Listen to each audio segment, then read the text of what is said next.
All right, folks. There are always different stories that will catch my eye, and then I'll be like, "What the hell is going on?" And so, earlier today, I was watching my man Scotty on his off script TV, watching his YouTube channel, and he was talking about all the different things that are going at Florida A&M University.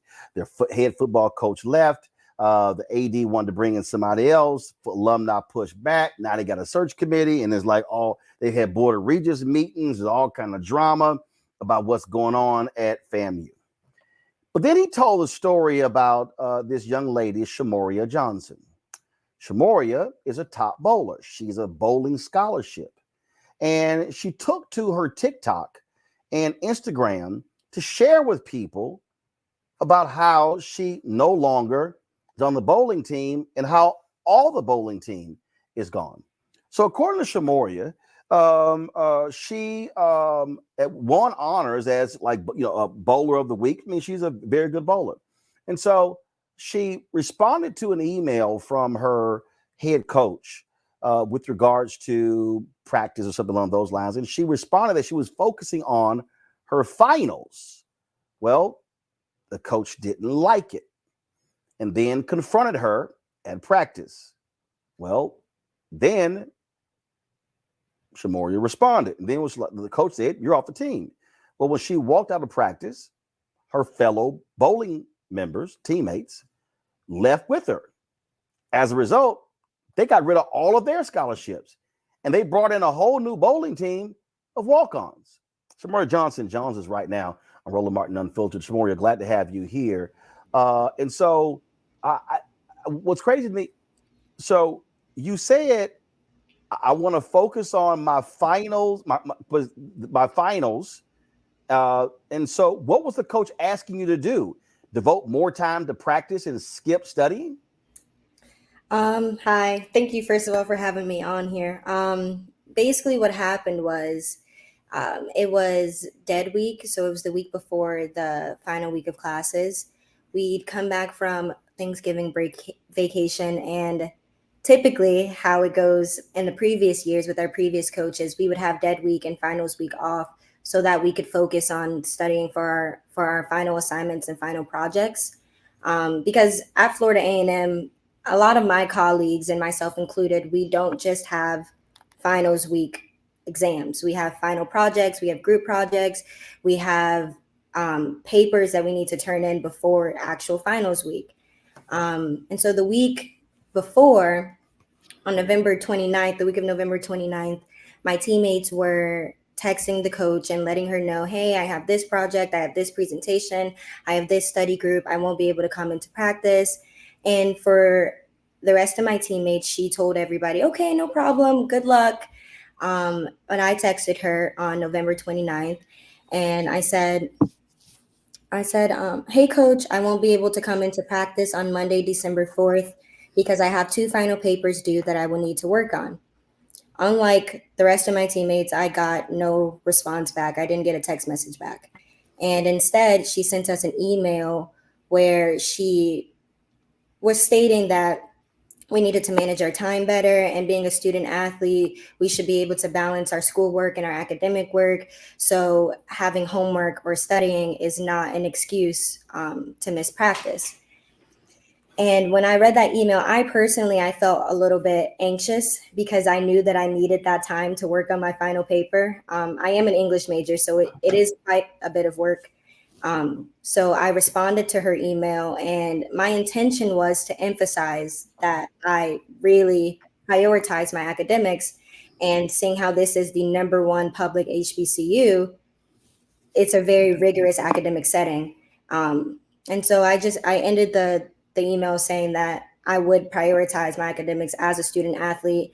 And I also referenced one of the rules from the women's bowling team rules, where it stated that being a student is the priority. That was the only bolded rule on the rule sheet. And I didn't get a response to that email either. Instead, I just was dismissed from the team. Whoa. So, okay, here's where I'm confused. Did y'all have any bowling tournaments during this period? No, sir. We actually had our last tournament was on it was before Thanksgiving break. Our last tournament of the semester was before Thanksgiving break, and it was the Alabama State tournament on November 16th. And that was the tournament that I actually was MVP of.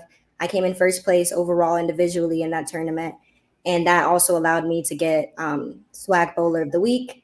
And I had also that same weekend been recognized at the Florida Classic for being one of FAMU's only athletes on Bright Future Scholarship. Okay. And so you've got finals coming up. And it's not like you are neglecting practicing your craft. Your deal is, hey, I gotta take care of my academic business or I can't bowl. So it's sort of useless saying, hey, I gotta come to all these practices. And first of all, how many practices a week are we talking about? We practice Monday, Wednesday, Friday, with weight training on Tuesdays and Thursdays. And we were supposed to practice on Saturdays and Sundays as well. But FAMU Athletics was unable to accommodate our practice at the on-campus lanes at Gallimore Lanes because of some conflict between student activities versus athletics. They wanted us to travel into the city to practice on Saturdays and Sundays, but our coach was unable or unwilling to provide transportation, and that is something that should be provided if we're traveling and practicing off campus. So okay, so what you said is, hey, I can't make it to practice on Monday because I have 2 papers due. You didn't say I'm not going to show up to weight training on Tuesday. I'm not going to show up to practice on Wednesday. I'm not going to show up to weight training on Thursday or practice on a Friday. I need Monday to finish my papers. right. That's what I said, and I admittedly I was really nervous about asking for that day off because Of course. I understand that like the whole idea is that I should be able to balance my academics and my athletics, and I have been able to. I have one of the highest GPAs in athletics, 3.7. I've been consistently on the athletic director honor roll, and our bowling team has the highest team GPA in athletics. So I thought that maybe if I showed her that I You thought that was kind of important. yeah. Okay, so all right, so and this is Coach Capri Howard, who is the head bowling coach. Bowled at I think Jackson State, has never been a coach before.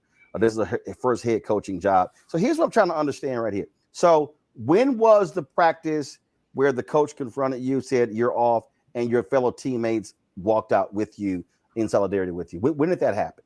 Yeah, so I sent her I sent the email stuff happened on November 29th, and she texted me the next day on Thursday asking if I could come in for a meeting in her office, but it was our NCAA mandated day off, so we ended up not having the meeting, and she said she wanted to meet with me the next day after practice. So it was December 1st during practice, yeah. So she then tells you, sorry, you're off the team? Yes, I went into practice and I was really nervous for the past 2 days about meeting with her. It hasn't been the easiest to transition with a new coach, but I've been trying to do my best all semester to just kind of be happy, be there, be the energy. And I was really nervous that I was going to get in trouble, but I didn't think that I would get dismissed. And it wasn't until her boss came into practice, the senior executive for external relations, Mr. Breon Hagens. He came into into practice, and that's when I knew, okay, so this is going to be a serious meeting. And they took me into the billiards room of the bowling alley, and they told me, well, Capri, Mr. Hagens didn't say anything the entire meeting. He didn't even look me in the eyes. But Capri said that I have been disrespectful all season, and that my last email was entirely disrespectful, that she no longer wishes to work with me because my energy is a cancer to the team. And yeah, I didn't. And so that happens, and then when your fellow teammates find out what happened, they leave practice in solidarity with you. Yes, because I asked her what was disrespectful and if we could have a conversation and she could clarify with me what I've been doing wrong. And she told me that sending that email in the first place was disrespectful because I had all my teammates on there, but I was only replying to her email that was a team email. Right. And that, yeah, she said that I had all my teammates on there and that I did too much and that I didn't even have to do all of that. So So go ahead, go ahead, go ahead, go ahead. I was just gonna say I walked out of the room and I looked at all my teammates were looking at me, and I looked at them and I was like, I'm no longer your teammate. And everybody was just really shocked and they just started packing up their stuff. And they said, well, if you have to leave practice, we're leaving practice too, because what does she mean kicking you off for sending an email without even a conversation about it? And so your fellow teammates leave out, and then they find out that all of their scholarships have been revoked. Yes. So my teammates walk out with me, and as we're walking out, Mr. Higgins calls behind us and he says, well, you guys know that if you walk out of that door, sorry, he said, if you know that you walk out of that door, then you won't get your scholarship back. We can take your scholarship away. And everybody just kept walking because we didn't think that that was something that they could do. We were under the impression that our scholarships were protected by a contract, and the only way to break that contract is if you physically signed saying that you voluntarily do not want to be in that contract anymore. So and then they checked their portals and their scholarships weren't there anymore, and we weren't getting any clarification. We weren't getting any documentation, and before we knew it, it was winter break. So, so you come back. So, are you still enrolled at Florida A&M? Yes, I'm still enrolled at Florida A&M. Part of my dismissal, Capri did say that NCAA rules is that if a coach dismisses you from the team, then you are supposed to be able to keep your scholarship for the whole year. So I'm supposed to be able to keep my scholarship for the spring. But what they were trying to say with my teammates was because they walked out of practice, that Right. they voluntarily gave up their scholarships. And some of them have since left the university. Yeah, so one of my teammates, she transferred to another university because she was afraid that she would just simply not be able to afford school. And my other two teammates thought that maybe some change could happen in this first, I don't know, in these first couple of days. Right. But they got to school and they didn't have their scholarships and they weren't getting any help. So they made the best decision for themselves and their families to go back home. Are you and your family considering suing Florida A&M? I'm not sure about that. Are you planning to stay at Florida A&M after you finish the spring semester? I would love to stay here at FAMU, and that's the most disheartening and sad part about this is this has really grown to be my home. It's the only came here because I was told that this would become my home, and it has. And in the English department, I love my professors. I love my peers. I'm in organizations, and I feel stabbed in the chest because it feels like I have to make a decision on if I'm going to stay here and not have my voice be heard, or if I'm going to go somewhere else and continue my career. And do you still want to bowl? I do still want to bowl, but I understand that Coach Howard, she specifically said to me that she does not want to work with me.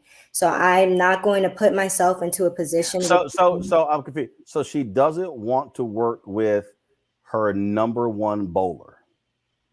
Yes. Gotcha. I did reach out to Florida A&M. I called the athletic department. I left a message for their head of communications. Have not heard back from anybody. I called about 5.5 hours ago, so there's ample time for them to get back to me. And so I would love for Florida A&M to respond so they can explain what happened here. Because now, last question for you. She said you were a cancer.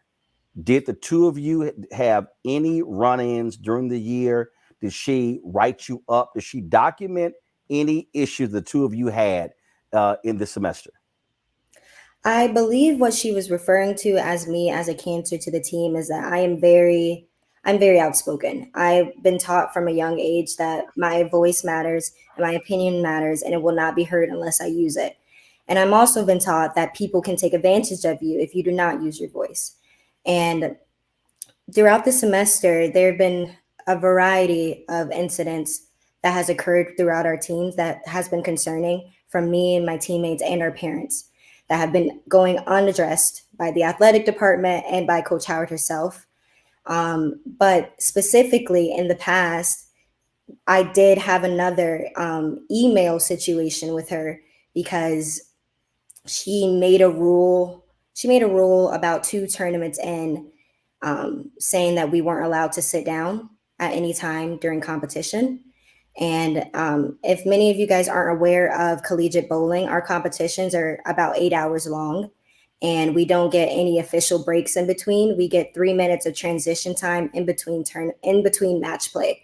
So we compete against one team for a couple of hours. We get 3 minutes to transition, and we compete against another team for a couple of hours. In those 3 minutes, they allow us to take a seat, drink water, fuel ourselves with food, and things like that. But Coach Howard decided that we were not allowed to sit down anymore. And she told us, she said the reasoning why was because we needed to boost our endurance. She said that we were not showing that we were athletic enough. She even went to, It's 3 minutes. yeah. That's it. So y'all will sit down for 3 minutes, but the rest of the time you standing up. Yes. Okay. I didn't feel All right. comfortable with that. None of my teammates felt comfortable with that. First of all, I don't look. I played baseball in college, and when we came in to bat, we sat down. Yes. Matter of fact, I don't know if I'm trying to think. Basketball, football, volleyball. I don't know of any sport where you can't sit down. Yes. Every sport you sit I down. don't. Okay, And so that's a new one to me. yes, that was an incident that happened. And another incident that happened was we got to the hotel room at our first tournament, and she gave me and two of my teammates a key to our hotel room. And we entered our hotel room, and there were only two beds there. And we told her that we didn't feel comfortable sharing a bed. And she told us that there was nothing we could do about it because the hotel was fully booked. So we would just have to deal with it. We asked for multiple things. She said there was nothing we can do about it. One of my teammates ended up having to call her mom and have the mom speak to the coach. And when her mom spoke to the coach almost immediately got us another room. So one of us would have our own bed. So I guess the hotel wasn't full. Yes. And she, after that, the same time where she initiated the no sitting down rule, she initiated another rule saying that she would no longer be speaking to parents, that she does not want to speak to anybody's parents at any instance. Don't have your parents call me, text me. Don't put your parents on the phone when you're on the line with me. So, wow. yeah. And I take it y'all shared this with the athletic director, Tiffany Sykes, and others, this back and forth with this new bowling coach. Yes, we attempted to share it with Tiffany Sykes, but she instructed us that the direct line to speak to her would be through our sports administrator, Mr. Breon Higgins. So we were having basically bi-weekly meetings with Mr. Higgins, just trying to come to some understanding, some consensus, right, some leveling ground. And he consistently told us, along with the athletic director, that the head coach is allowed to do what she pleases, and it is not in their position to try to tell her how to run her team. So Coach Howard used that statement throughout the season. I'm the head coach. This is what I want to do. This is what I said. And when she implemented those new rules, during practice. I was supposed to have an after practice solo session with her. And in the discussion of those new rules, some of my teammates were really upset about having to stand up, obviously. And she ended up getting upset about the fact that we were asking her questions about why do we have to stand up? What's going to happen if our feet hurt? What are you going to do if we sit down? And she actually stormed out of my practice session. So the head coach stormed out?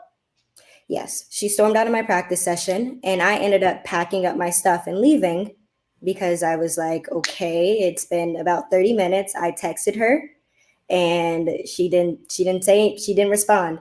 So I just packed up my stuff because I was like, okay, I guess she doesn't want to practice with me. So this, I guess, is the previous incident that I have had with her personally. And Wow. we did have an email situation about that too, because she sent in the emails saying these are the new rules. If the disrespect continues, then there will be consequences. So I asked her if she could clarify what was the disrespect and what are the consequences. Are they still the same from the rules that we signed? And in the rules we signed, the order of consequences would be a written warning, study hall, meeting with the coach, and then dismissal. Got it. So Well, Shamoria, all that's unfortunate. Please keep us abreast of what happens, and I would love to hear Florida A&M respond to the things that you've laid out. Good luck in your studies, and let us know what happens. thank you. Thank you so much for having me here. Appreciate it. Thanks a lot. And again, I want to thank my man Scotty for talking about this on his show. That's why I first saw it. Folks, this here is the announcement of the head coach being hired. And this is interesting right here for me. I'm just reading the press release here, Matt. The head coach graduated from Jackson State, was on the bowling team there from 2017 to 2021, was an four-time All-SWAC member. Played a crucial role in the team's success with 3 SWAC championship appearances. After that, she pursued her master's in digital media from Valparaiso University and is supposed to graduate in May of 2024. Matt, she's never been a coach before. And listen, I'm just laying out with here. I'm not taking anybody's side, but I'm sorry, you've never been an assistant coach. You've never worked in a coaching capacity. To be the head coach is a different requirement. And so what you heard there, just what do you make of what you heard? Well, first, in terms of her being a coach, I don't know if bowling is a sport where you have to have coached previously. Hell yeah! I mean, I would imagine that's helpful, but everybody has to start somewhere. There's no sport. Here's the deal. There's no sport. I'm sorry. I'll go ahead and say it. I don't care who you are. I don't care if you're a man, woman, HBCU, PWI. You don't go from being a player 2 years ago to being the head coach 2 years later. That's like saying I was the editor of my college newspaper, and 2 years later I had the requisite experience, and I've never edited anywhere else as a professional to become the executive editor of a newspaper. That don't happen. But I digress. Go ahead. No, you could be right, and I'm saying I don't know the individual nature of bowling and if it's any different there. But notwithstanding that, I don't understand why the coach would do this. I mean, clearly there's a lot that we don't know, and I have to reserve some judgment not knowing all of the evidence. However, as she was talking to you, I remembered a bill and I looked it up, and Cory Booker actually introduced a bill a couple Congresses ago about a college student's Bill of Rights. And one of the things that was in there is exactly what I was thinking, is that, college students under that law, if it had been passed, would have had protection from retaliation for prioritizing coursework. And what I don't think makes any sense in this case is, one, for the coach to tell the other players, hey, it's okay if you can't come to practice, handle your studies. And then this one student, and I think you asked her some questions that I was thinking brilliantly, is, this one student asked, and then she has a completely different paradigm for her. That belies, obviously, that there was some kind of issue there between them, and there's an issue with fairness. But I mean, FAMU, from a legal perspective, I think may have some serious issues, particularly if there's demonstrated evidence that the football team or whomever else, when they're in a dead week or in comparable circumstances, especially in the gender context, right, are getting accommodations that she did not get. But the larger issue is if this is off season or they're not in the midst of their season, and this young woman who has a 3.7 GPA, which is extremely hard to do as any student, let alone a student athlete, is prioritizing her coursework, and we're not in the middle of the season, it just seems to me to be creating a problem that doesn't exist for the coach, even if her and the coach have friction. It seems like the coach is creating a potential legal issue for the school, particularly because she had a scholarship, she's high performing, and this is evidence of animus for her rather than some bona fide reason that she had to be at practice rather than, doing her coursework. So to me, it's asinine. I don't know why the coach would do this, but I think there may be a legal issue for FAMU there. Joe reminds me of when the Grambling head volleyball coach came in and said there was friction with the players, got rid of all of them. There was a huge uproar. The story went national, and that Grambling coach eventually got fired. And so, yeah, I mean, I would love to hear from the university what happened here. Look, let's be perfectly clear, and we've all been there. There are differences with coaches all the time, but I'm sorry, that's your best player on the team, and the person says, "Hey, I got 2 papers due. I gotta finish those papers." I'm sorry, you. Not only that, the coach, she ain't even got her master's yet. She in school.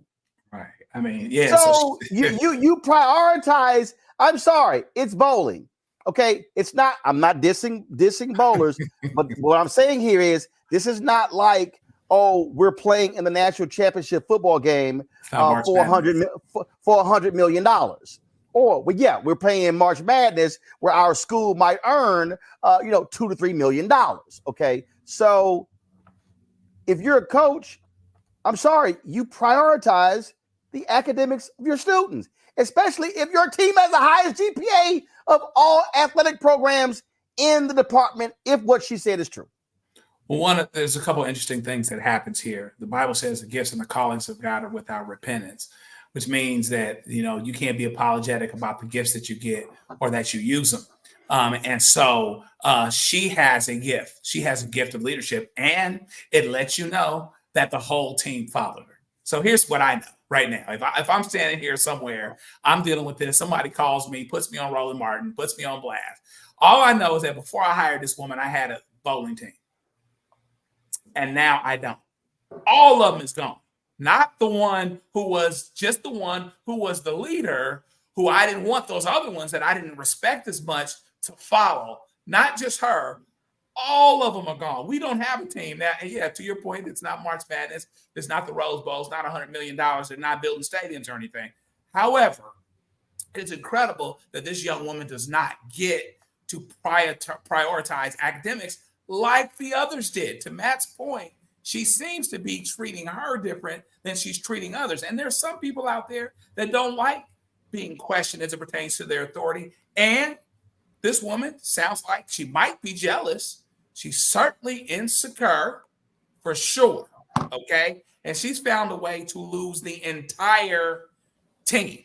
For that reason only, she could be fantastic. She could be Jesus or right next to him. I could not have her on that team because I couldn't have her as the coach of that team because the whole team is gone. That's just the fact. And anytime you can't prioritize academics because of what amounted to a personal grudge by someone who's incredibly smart, but also leadership oriented, so she will lose her voice. And now FAMU doesn't have a team anymore because of that. Shoot, I could never have that. I would go out of my way if I were them to keep from getting sued. To Matt's point, bring all of those guys back and have it be just like it was, minus that coach. Michael. Yeah, Roland, they're called student athletes for a reason, because you're a student first and the athlete second. So actually, I just want to real quick, Michael. That's not what the NCAA was actually embroiled in a lawsuit, and the NCAA lawyer coined the term student athletes in order to shield them in the lawsuit. That's actually where the name came from. So they don't actually believe they're student athletes. They actually believe they are athletes who happen to be students. You're saying the NCAA or the students believe that? No. The NCAA, right. The NCAA created the phrase student athletes to protect them in a lawsuit. Right. That was actually filed. If you straight up, if y'all not lying, if everybody who's watching, if you go to my YouTube channel and just type in Taylor Branch and Roland Martin, you will see an interview that I did with Taylor Branch. He wrote an ebook called The Cartel, where he wrote about this here. The NCAA was facing a major lawsuit, and a lawyer for the NCAA created the term student athlete in order to protect the NCAA in the lawsuit. But the reality is, in college sports, there are athletes who happen to be students. Okay, but Go ahead. there was no championship. The season was over. If I heard it correctly. No. Just that means that the semester was over. So semester was over. I should say, yeah. Semester was over, and they had finals. So she wanted to prioritize her grades and her tests and things like this and projects. And I'm curious to find out, what are the parents of these other student athletes, as you put it? What are the parents of these other ones who lost their scholarships? What are the parents going to say? How are they complaining to the school? What's the response from the athletic department? And will an investigation be launched into this whole matter? No. As well? I mean, here's the deal. My man Scotty, off script, he did it on his show today. That's why I first saw it. Then when I saw it, I was like, wow. So I DM'd the sister. And look, we've covered numerous stories here dealing with HBCUs.